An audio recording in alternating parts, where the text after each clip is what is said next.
마음속의 진실을 기뻐하시는 주님, 제 마음 깊은 곳에 주님의 지혜를 가르쳐 주셨습니다. 우슬초로 나를 정결케 해 주십시오. 내가 깨끗하게 될 것입니다. 나를 씻어 주십시오. 내가 눈보다 더 희게 될 것입니다. 기쁨과 즐거움의 소리를 들려 주십시오. 주님께서 꺾으신 뼈들도 기뻐하며 춤출 것입니다. 주님의 눈을 내 죄에서 돌리시고 내 모든 죄악을 없애 주십시오. 아, 하나님, 내 속에 깨끗한 마음을 창조하여 주시고 내 속을 견고한 심령으로 새롭게 하여 주십시오. 아멘.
교동문 27번 시편 51편의 말씀입니다. 하나님이여, 주의 인자를 따라 내게 은혜를 베푸시며 나의 죄악을 말갛게 씻으시며 나의 죄를 깨끗이 제하소서.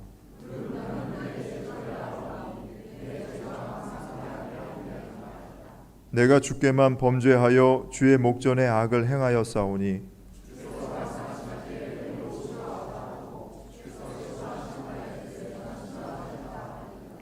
내가 죄악 중에서 출생하였으며 우슬초로 나를 정결하게 하소서. 내가 정하리이다. 하나님이여, 내 속에 정한 마음을 창조하시고 정직한 양을 새롭게 하소서. 아멘. 하나님은 통회하는 마음으로 나오는 사람들을 물리치지 않으십니다. 이제 우리들의 죄를 뉘우치고 고백합시다.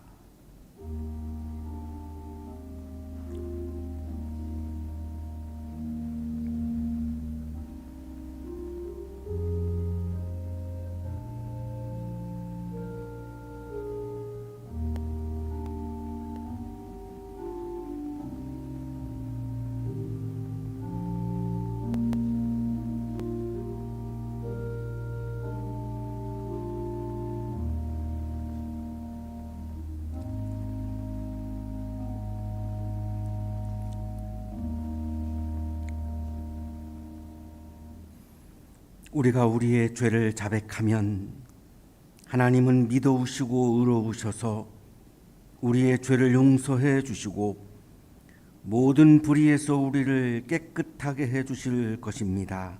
아멘.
사랑과 은혜가 풍성하신 하나님,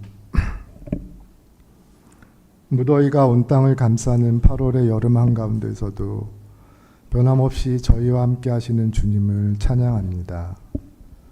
뜨거운 햇살 속에서 우리 교회 공동체를 수련회로 부르시고 그 자리에서 주님과 하나됨의 영성을 깊이 만나게 하심에 감사를 드립니다.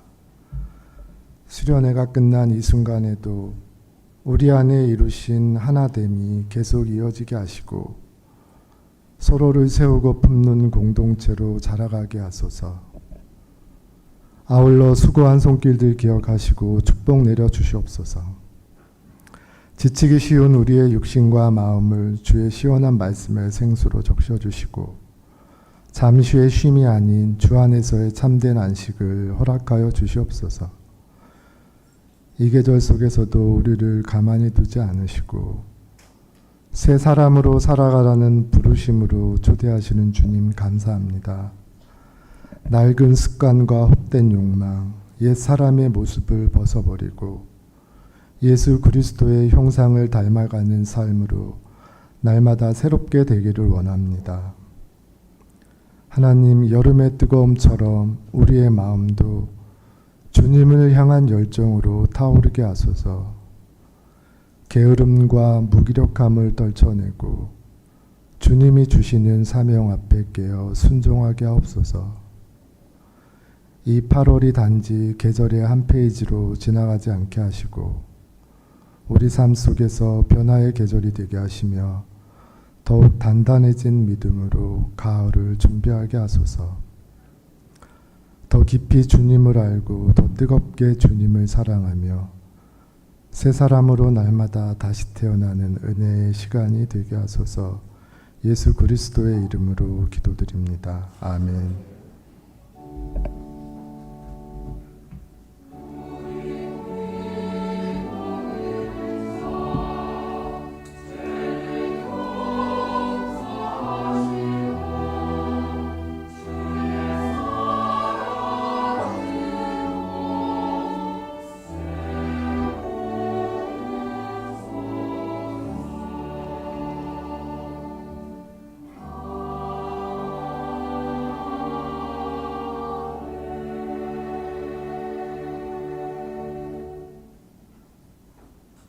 골로새서 3장 1절에서 11절까지 말씀입니다.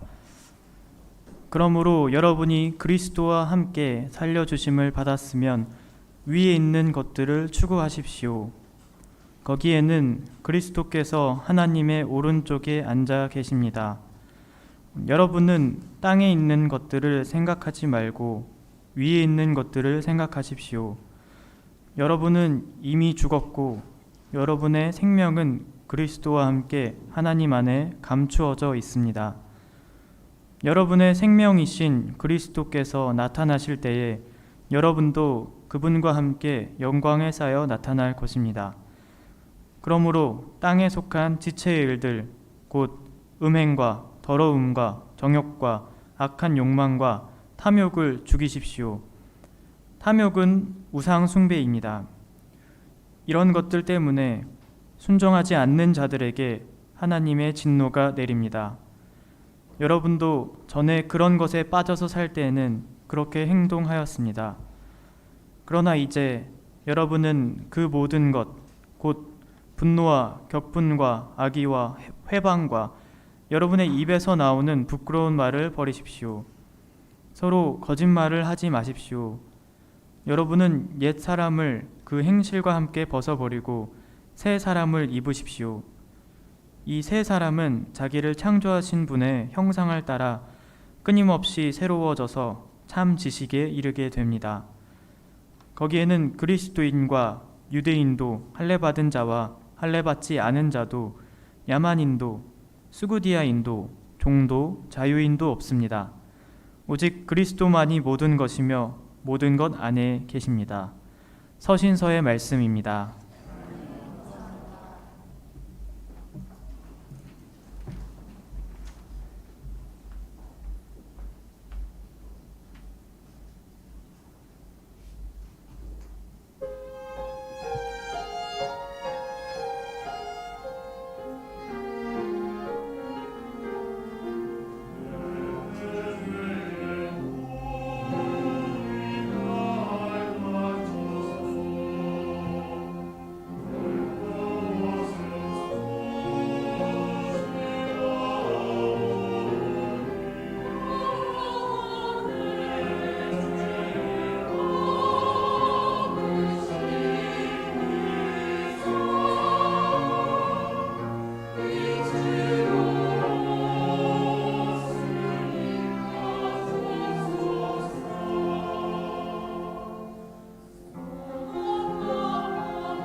은혜로운 찬양해 주신 성가대원들에게 다시 한번 감사의 박수하겠습니다.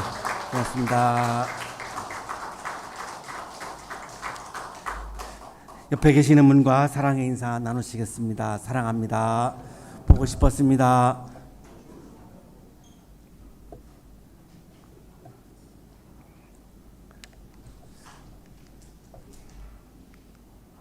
시몬 베유는 프랑스 여성 철학자입니다.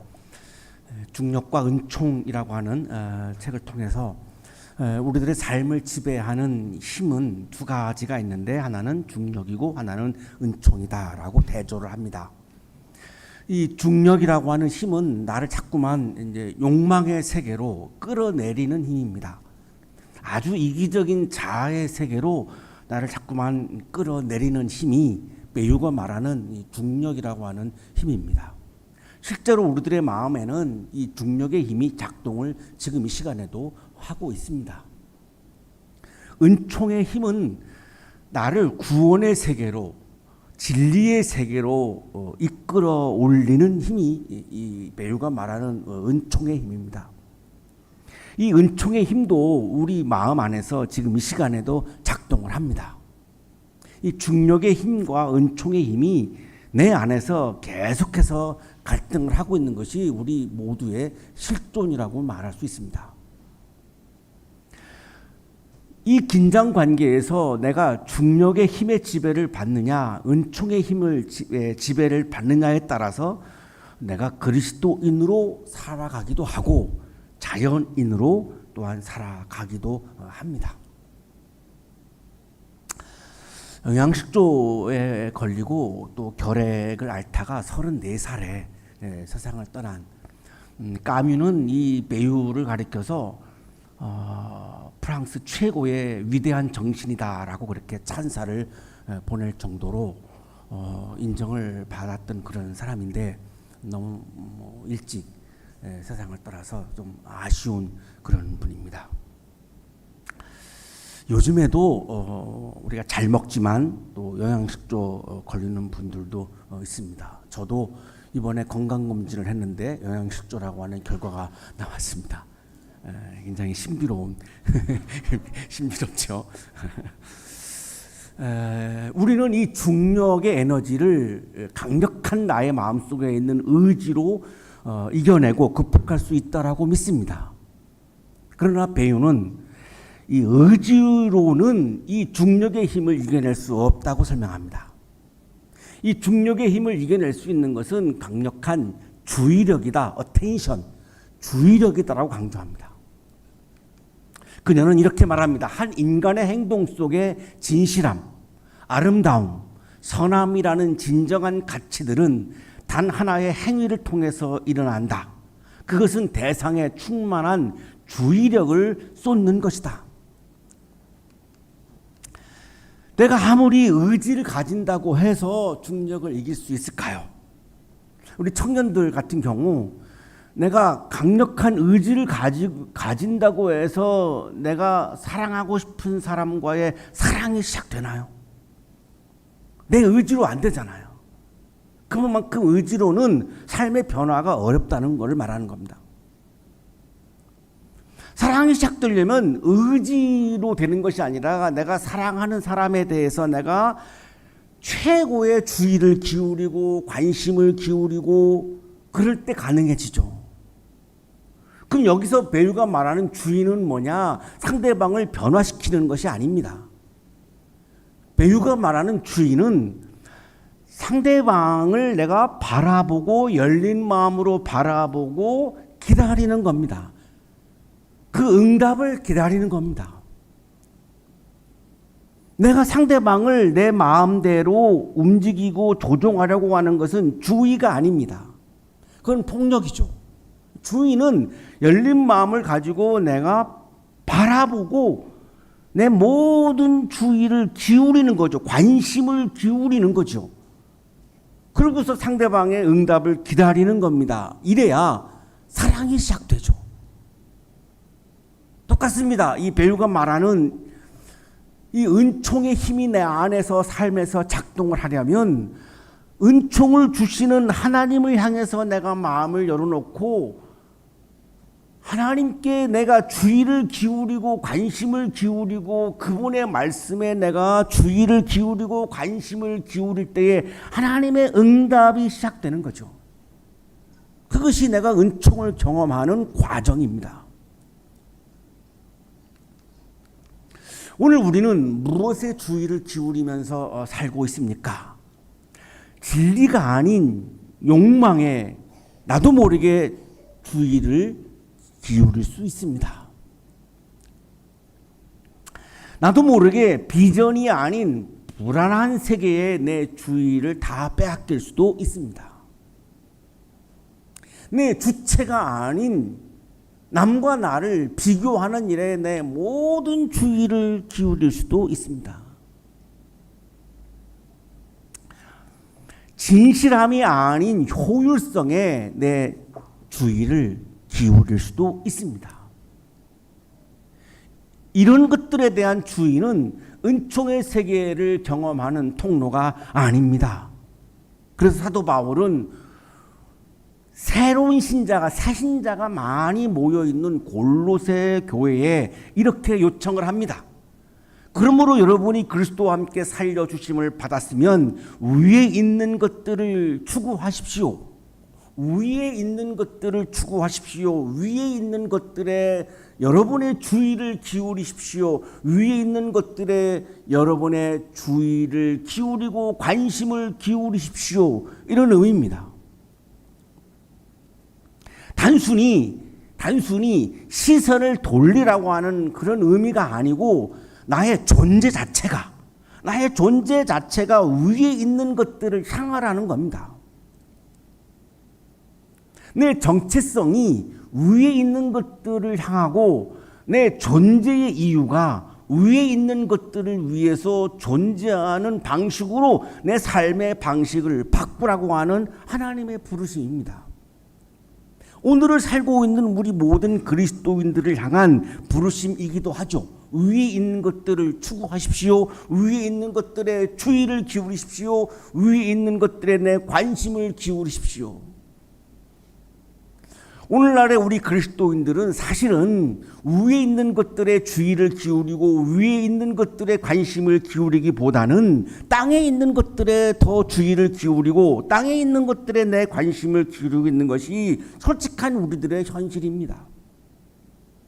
신앙의 내용도 교회의 모습도 사실은 욕망의 세계에 내 주의를 기울이면서 교회 성장을 추구하고 하나님 나라의 확장에는 무관심하고 이런 모습들이 다 지금 위에 있는 것이 아닌 땅에 있는 것에 주의를 기울이고 있는 교회의 모습이고 우리들의 모습이죠. 그러나 우리가 착각하고 있는 거지요. 교회에 와서 예배를 드리니까 우리는 위에 있는 것들을 추구하고 있는 것이다. 대단한 착각이죠.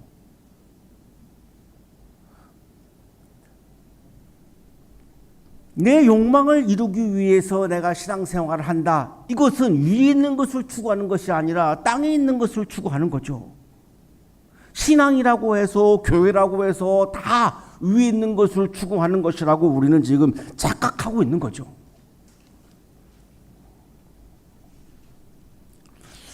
오늘 본문은 이렇게 시작합니다. 위에 있는 것들을 추구하십시오. 거기에는 그리스도께서 하나님의 오른쪽에 앉아 계십니다. 그러면 위에 있는 것들은 무엇을 의미하는가? 사도 바울은 분명하게 설명을 하죠. 위에 있는 것들은 그리스도께서 계시는 곳을 의미합니다. 그러면 그리스도께서 계시는 곳은 어떤 곳일까요? 단순히 우리가 그리고 있는 하늘나라? 아닙니다. 그리스도께서 계시는 곳은 그리스도의 주권이 행해지고 있는 곳이죠. 하나님의 통치가 이루어지고 있는 곳이죠. 복음의 질서가 실현되고 있는 곳입니다. 이게 그리스도께서 계시는 곳이죠. 그리스도께서 계시는데 감히 누가 내가 주권을 행사하겠습니까? 하나님의 통치가 이루어지고 있는데 감히 내가 어떻게 내가 통치하겠다고 나설 수가 있겠습니까? 위에 있는 것이라고 하는 말씀의 의미는 그리스도께서 계시는 곳이고, 그리스도께서 계시는 곳이라고 하는 말씀의 의미는 그리스도의 통치가 이루어지고 있는 곳, 그리스도의 통치가 실현되고 있는 현장, 복음이 현실로 이루어진 현장, 내 이웃을 사랑하라, 원수도 사랑하여라, 예를 들면 이런 복음이 실제로 이루어진 현장을 말씀하는 거죠.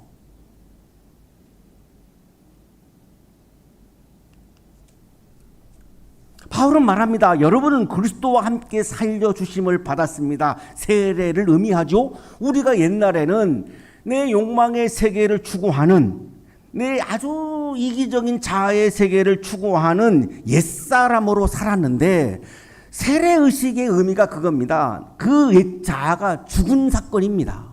죽었죠. 그런데 예수님과 함께 내가 다시 살아났습니다. 다시 살아난 존재는 새 사람이죠. 새로운 존재, 뉴빙입니다. 이 뉴빙은 뭐죠? 그리스도의 통치를 받는 생명이죠.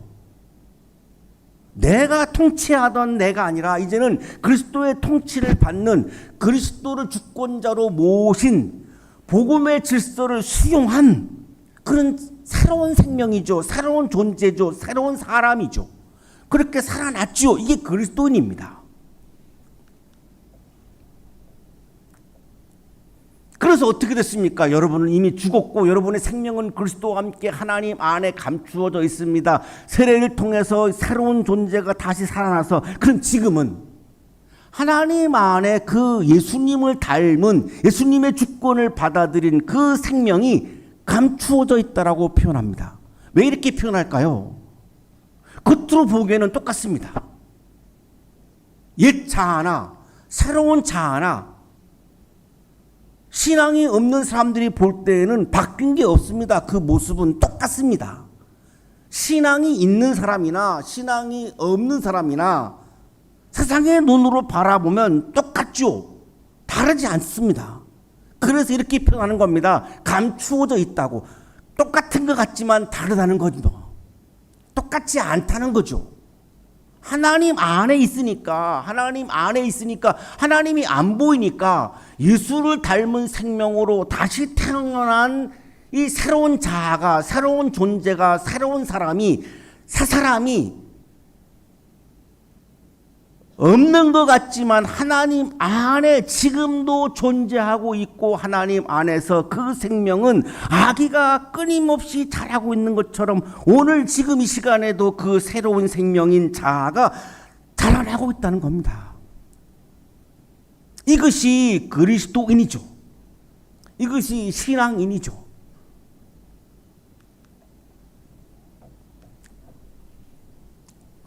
이거를 종말론적인 정체성의 현재적 실현이다라고 그렇게 말할 수 있을 것 같은데요. 반드시 미래에서만 드러나는 그런 생명이 아니고, 지금 이 시간에도 보이지 않지만, 눈에는 보이지 않지만 지금 이 시간에도 끊임없이 그 예수를 닮은 생명은 하나님 안에서 자라나고 있다는 겁니다. 사실은 굉장한 감동이죠. 저 같은 사람이, 저 같은 존재가 하나님 안에서 지금도 예수님을 닮은 생명이 아기 같지만, 너무나 부족해서 아기 같지만 그 예수님을 닮은 생명이 지금도 막 자라나고 있다는 겁니다. 바울은 여기서 확 전환점을 가져다 주는데요. 그렇기 때문에 하나님 안에서 예수님을 닮은 예수님의 주권을 받아들인 새로운 생명이 자라나고 있기 때문에, 자, 그러면 지금 여기에서 나는 무엇을 해야 하는가? 땅에 속해 있는 것들을 죽이라고 말합니다. 이제 과격한 표현인데요. 땅에 속한 것을 추구하는 마음들을 죽이라는 겁니다. 단호하고 적극적인 결단을 의미합니다. 이 죽이라고 하는 단어는 아주 단호하고 그냥 이렇게 선택할 수도 있다라고 하는 옵션이 아닙니다. 아주 강력하게 단호하게 적극적으로 결단해서 그거를 없애버리라는 겁니다. 그럼 죽이면 어떻게 될까요? 또 살아납니다. 이게 생명의 원리죠. 성화의 여정은 단 한 번으로 끝나는 것이 아니라 계속해서 죽음과 부활이 반복하는 거죠. 옛자가 죽었죠. 세례를 통해서. 그럼 옛자가 없어졌을까요? 또 살아납니다. 나도 모르게 내 마음에서 땅의 것을 추구하는 그런 마음이 또 살아나죠. 그러면 말씀을 통해서, 기도를 통해서, 내가 영적인 생활을 통해서 또 그거를 죽이죠. 그러면 또 살아납니다. 이 죽음과 부활이 계속 반복하는 겁니다. 이게 우리가 그리스도인이 살아가는 성화의 여정입니다. 구원파에서 얘기하는 것처럼 내가 한번 구원받았으면 이제는 끝났다. 나는 이제는 어떤 죄를 지어도 심판도 안 받는다. 이거 말도 되지 않는 거죠. 여전히 내 안에는 내가 세례 받았지만 땅의 것을 추구하려고 하는 마음이 살아있고, 이것을 내가 영적으로 또 죽이면 또 살아납니다. 계속되는 반복입니다. 이거를 영적 수련이라고 말할 수가 있는 거죠. 특히 바울은 탐욕을 가리켜서 우상 숭배라고 강조합니다. 우리 한국의 그리스도인들은 어떤 물체를 앞에 놓고 비는 것만 우상 숭배라고 사실은 여기는 분들이 많이 계시는데, 바울이 강조하는 우상 숭배는 탐욕을 우상 숭배라고 말합니다. 더 많이 가지려고 하는 욕망은 하나님을 내 마음에서 밀어내죠. 그리고 소유를, 물질을 신으로 만들죠. 그래서 탐욕을 우상 숭배라고 말합니다. 리프롬은 이거를 having mode, being mode로 설명을 했죠. 소유형이냐 존재형이냐. 더 많이 가지려고 하는 욕망을 가장 주의를 기울여서 추구하는 사람은 소유형의 인간이죠. having mode이죠. 내가 그리스도인답게, 사람답게, 인간답게, 아버지답게, 내가 신앙인답게, 내가 오늘도 최선을 다해서 내가 존재하려고 발버둥치는, 몸부림치는 사람은 바로 존재형의 인간이죠. being mode이죠.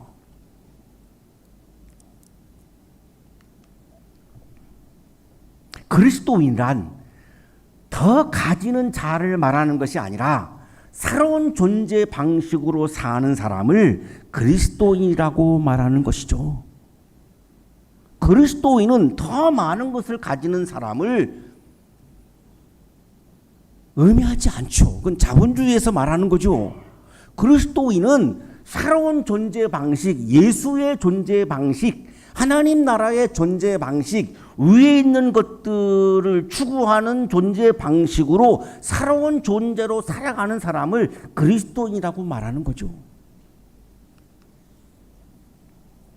구체적으로 바울은 이렇게 요청합니다. 자, 그래서 여러분이 그리스도인입니까? 그렇다면 여러분은 이제 이런 것들을 버리십시오.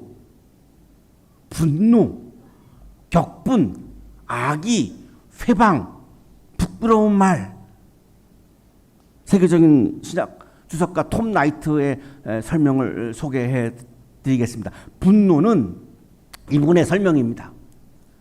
미워하는 마음을 갖는 거, 누군가를 내가 막 미워하는 마음을 갖는 거, 앵거죠. 격분은 그 미워하는 마음을 구체적으로 말과 행동으로 표현한 것. 악의는 누군가에게 상처 주려고 하는 악한 의도를 품은 것. 회방은 이 악의를 구체적으로 말과 행동으로 표현한 것, 실현한 것. 부끄러운 말은 누군가를 모욕 주려고 의도를 가지고 더러운 말을 하는 것. 그래서 말하는 사람도 더러워지고 듣는 사람도 그 기분이 다 더러워지는 것, 부끄러운 말, 이렇게 설명을 해줍니다. 이런 것들은 다 예자죠. 땅에 있는 것들을 추구할 때에 우리가 표현했던 것들이죠. 그리고 9절에 가서 바울은 거짓말을 하지 마십시오라고 강조합니다. 앞에 5가지를 쭉 열거한 다음에 마지막에 9절에 가서 거짓말을 하지 마십시오. 그리스도인으로 살려면 거짓말을 하지 마십시오. 여러분은 옛사람을 그 행실과 함께 벗어버리고 8절에서 말씀하신 5가지, 9절에서 말씀하신 거짓말하는 것, 이것들은 단순한 안 좋은 습관을 말씀하는 것이 아니라 하나님의 형상을 잃어버린 자아의 흔적을 말하는 겁니다. 하나님의 형상을 잃어버린 모습을 말하는 겁니다. 그런 모습을 내가 가지고 있다면 나는 하나님의 형상을 다 상실한 존재라고 말하는 겁니다. 저는 저와 같이 일하시는 분들에게 가장 강조하는 게 이겁니다. 사람이 일하다가 보면 실수할 수도 있습니다. 일을 하다가 보면 내가 능력이 못 미치기도 합니다. 그런 건 하나도 문제가 되지 않습니다. 내가 능력이 안 되는 걸 어떻게 합니까? 내가 완벽한 신이 아닌데 어떻게 실수를 안 할 수가 있습니까? 실수도 할 수 있고 능력이 못 미칠 수도 있습니다. 저는 그런 부분에 대해서는 문제 제기하지 않습니다. 단 제가 문제 제기하는 건 단 하나인데 거짓말하는 겁니다. 저에게 거짓말을 하지 마십시오. 거짓말을 하면 문제 해결을 할 수가 없습니다. 정확하게 진단을 내려줘야 그것에 우리가 대처할 수 있고 그것이 다시 반복되는 것을 막을 수가 있지 않습니까? 재발을 방지할 수 있지 않습니까? 그런데 사도 바울은 가장 강조하는 것이 거짓말을 하지 말라는 겁니다. 이 거짓말을 하는 것은 하나님의 형상이 완전히 훼손된 모습이라는 겁니다. 심지어 내가 하나님 앞에 나와서 거짓말을 하면 회개도 할 수가 없고 새로워질 수도 없고 하나님과의 관계도 이루어질 수가 없습니다. 나의 있는 모습을 그대로 다 쏟아냈고 노출해야만 회개가 일어나고 하나님과의 관계가 회복될 수 있죠. 하나님과의 관계가 맺어질 수 있죠.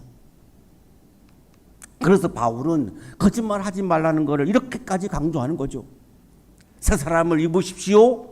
이 새 사람은 하나님의 형상을 따라 끊임없이 새로워져서 참 지식에 이르게 됩니다. 여기 참 지식은 무슨 많은 정보를 채우는 것을 말하지 않습니다. 학문을 하는 것을 말하는 것이 아닙니다. 여기 참 지식은 하나님의 형상으로 빚어지는 내면의 갱신을 통해서 하나님과 인격적인 관계가 맺어지는 것을 말하는 겁니다.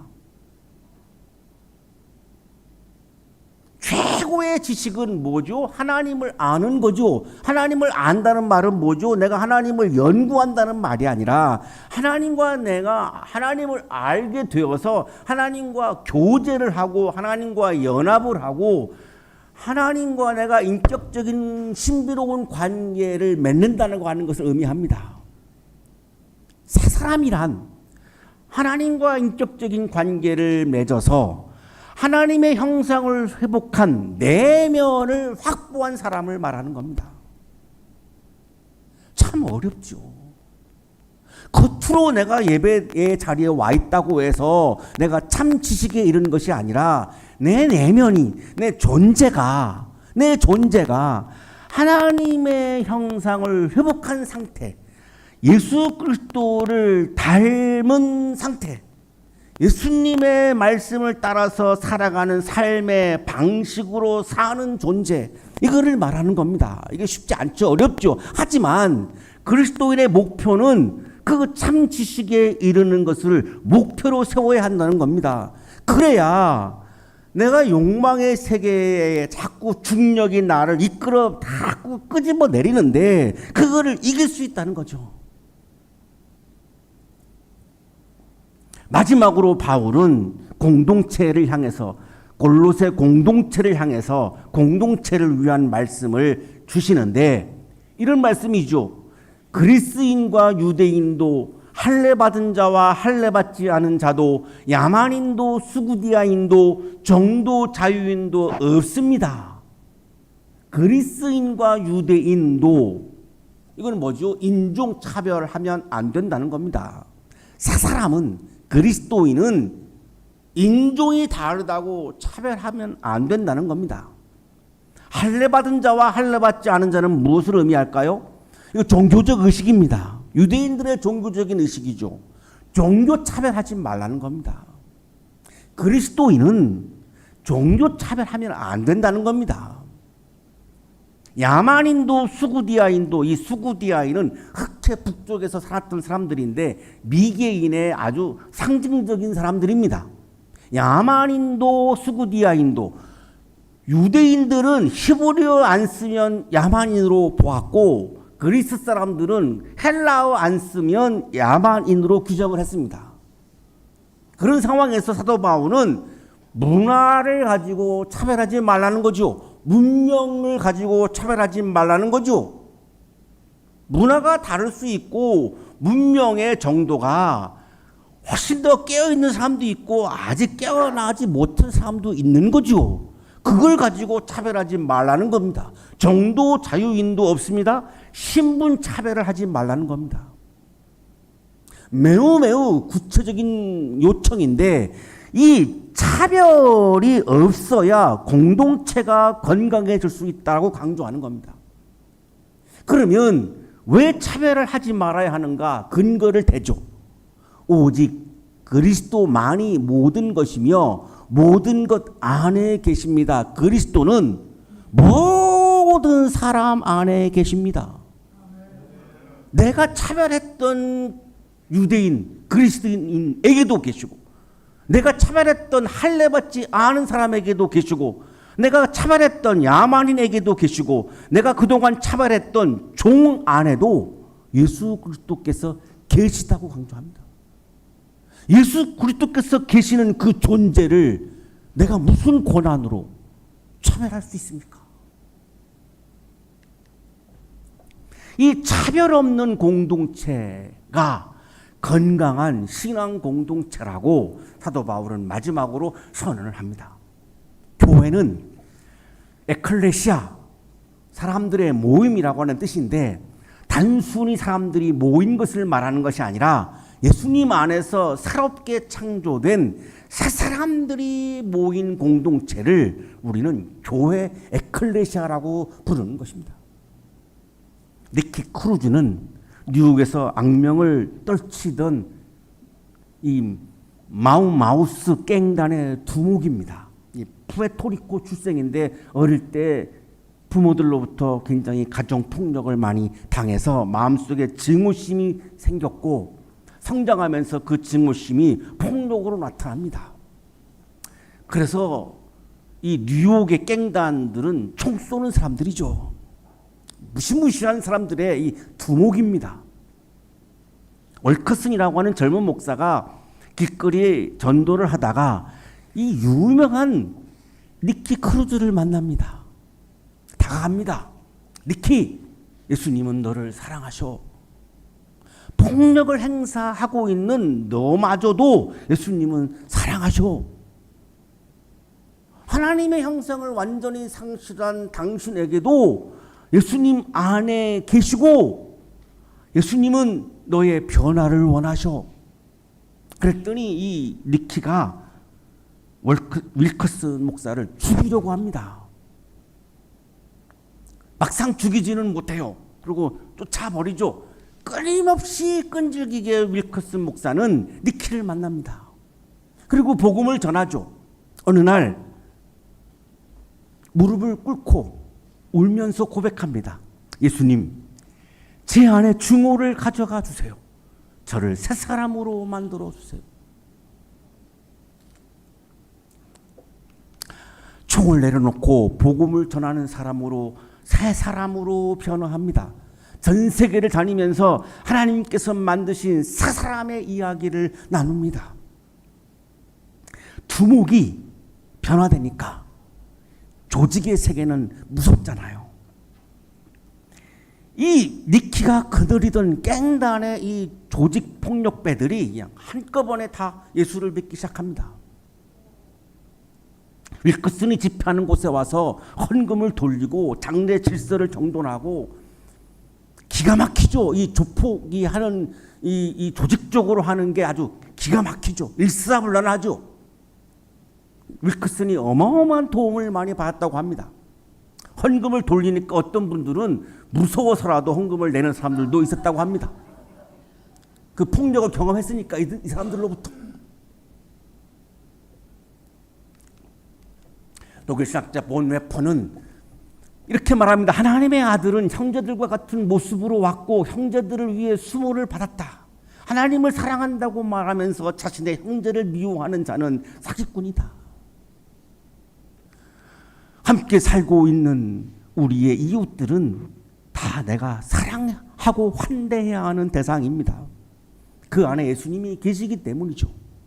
우리가 그리스도를 닮았다고 말한다면 우리가 닮아야 할 예수님의 첫 번째 모습은 차별 없는 사랑입니다. 사랑은, 새 사람은 판단하고 배제하는 사람이 아니라 용서하고 환대하는 사람입니다. 사랑하는 한양 가족 여러분, 우리는 그리스도와 함께 다시 살아난 새 사람입니다. 하나님께서 우리에게 말씀합니다. 위에 있는 것들을 추구하라. 새 사람을 입으라. 모든 것 안에 계신 그리스도를 바라보아라.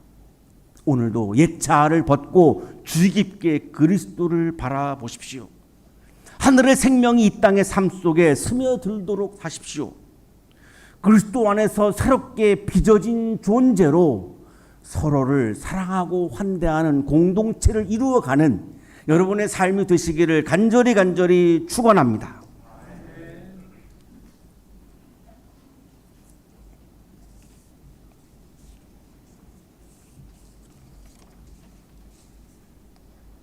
주님, 우리의 시선이 위에 있는 것들에 머물게 하소서. 날마다 옛 자아를 벗고 새 생명을 입게 하소서. 감추어진 생명을 믿고 이웃을 사랑함으로 그리스도를 닮게 하소서. 예수님의 이름으로 기도드립니다. 아멘.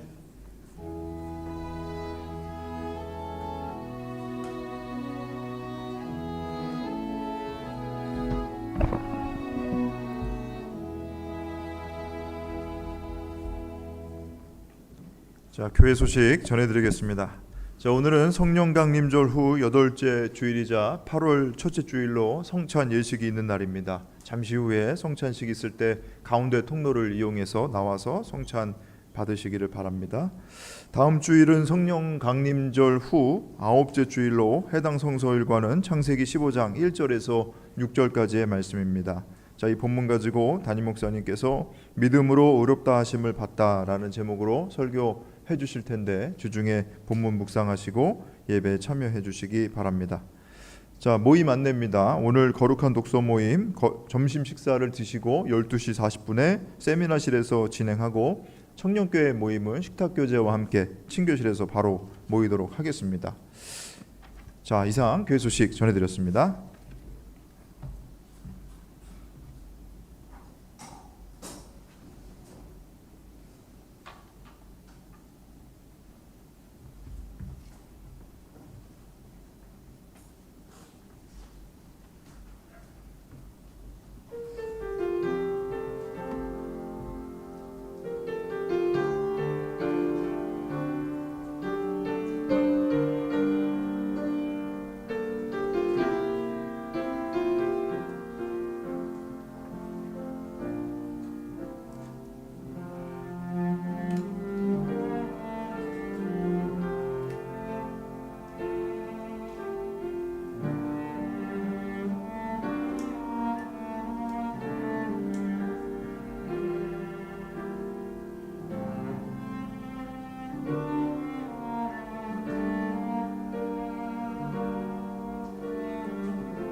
거룩하신 주님, 오늘 아침 우리가 예수님을 바라보고 예수님의 세계를 추구하고 말씀의 세계를 추구하고 하나님 나라를 추구하는 그리스도인으로 다시 태어나게 해 주셔서 감사합니다.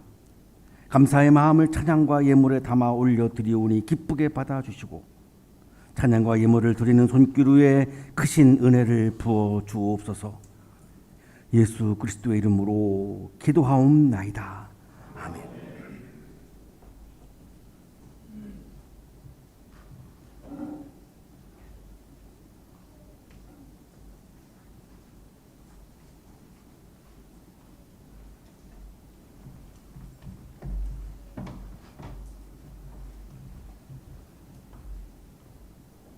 사랑하는 여러분, 성령께서 우리에게 생명을 주시기를 원하십니다. 주님의 살과 피를 먹고 마심으로 지쳐있던 영혼들이 새 힘을 얻게 될 것입니다. 하나님 감사합니다. 하나님, 주께서 일찍부터 세상 가운데 보내셨던 성령을 지금 이 거룩한 식탁에 보내주시어 이 식탁이 성별되게 하소서. 이 떡과 이 잔이 우리를 위한 그리스도의 살과 피가 되게 하시고 영의 양식이 되게 하소서. 아멘. 창조주 성령께서 사랑하는 아들의 말씀을 성취하소서. 주 예수께서 잡히시던 밤에 떡을 가지시고 감사드리신 다음에 떼시며 이것은 너희를 위하는 내 몸이니 이것을 행하여 나를 기념하라 하시고 잡수신 후에 또 이와 같이 잔을 가지시고 이 잔은 내 피로 세운 새 언약이니 이것을 행하여 마실 때마다 나를 기념하라 하셨습니다. 이 신앙의 신비가 크고 놀랍습니다. 우리가 주님의 죽음을 기억하고 주님의 부활을 기뻐합니다. 주님의 평화가 여러분과 함께 목사님과 함께하기를. 이것은 여러분을 위해 주신 그리스도의 몸입니다.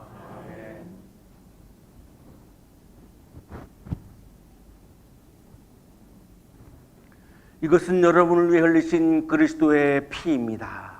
아멘.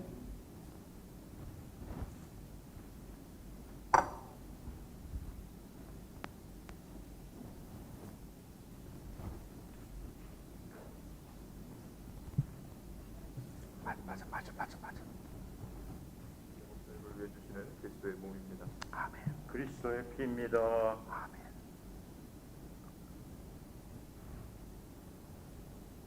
그리스도의 몸. 그리스도의 피. 그리스도의 몸. 아멘. 아멘. 그리스도의 몸. 그리스도의 몸.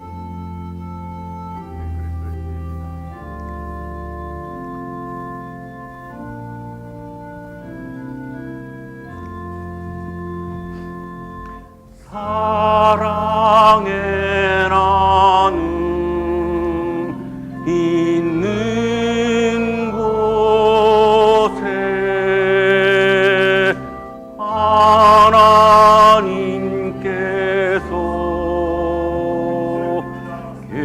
계시도다.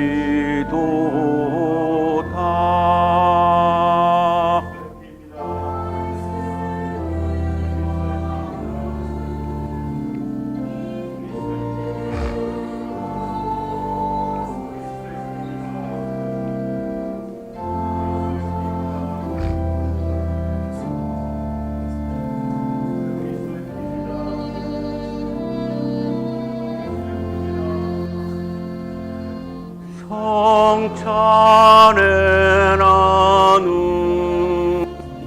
있는 곳에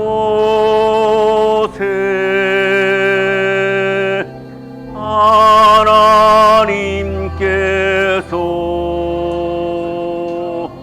계시도다.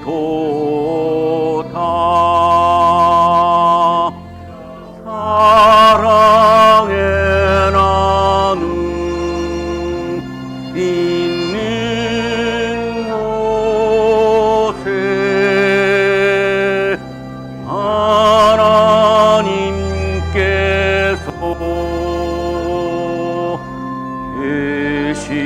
계시도다.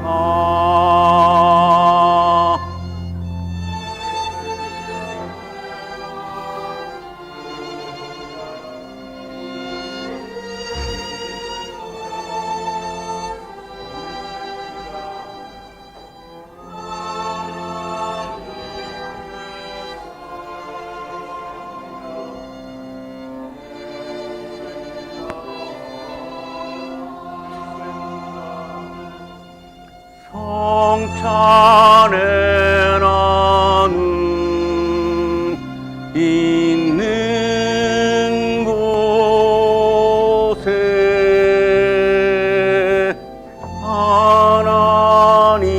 하나님께서 계시도다. 사랑에 있는 곳에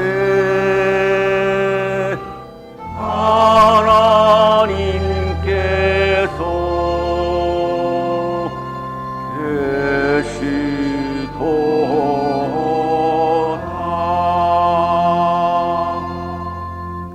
하나님, 성만찬을 통해 주님의 나라에서 있을 잔치를 미리 맛보게 하심을 감사드립니다. 이 땅의 모든 사람들이 하나님 나라의 기쁨을 누리기를 소원합니다. 한양동산의 젊은이들을 통해 하나님의 나라가 확장되기를 원합니다. 성찬을 먹고 마신 우리가 하나님 나라를 꿈꾸며 함께 나아갈 수 있도록 우리에게 용기와 힘을 더하여 주소서. 성령의 바람으로 생명의 기운을 불어넣어 주시는 예수 그리스도의 이름으로 기도드립니다. 아멘.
이제는 우리에게 하나밖에 없는 생명까지도 아낌없이 사랑으로 나누어 주시는 예수 그리스도의 은혜와 오늘도 우리에게 말씀을 주시는 하나님의 사랑하심과 생명의 기운을 주시는 성령의 역사하심이 예수님을 바라보며 예수님의 말씀을 바라보며 예수님의 말씀을 삶 속에서 실천할 것을 결단하며 새로운 사람으로 이 땅에서 하늘의 삶을 살아갈 것을 결단하며 세상을 향하여 힘차게 나아가는 우리 모든 한양 가족들의 삶 속에 지금부터 영원토록 함께 하시기를 간절히 축원하옵나이다.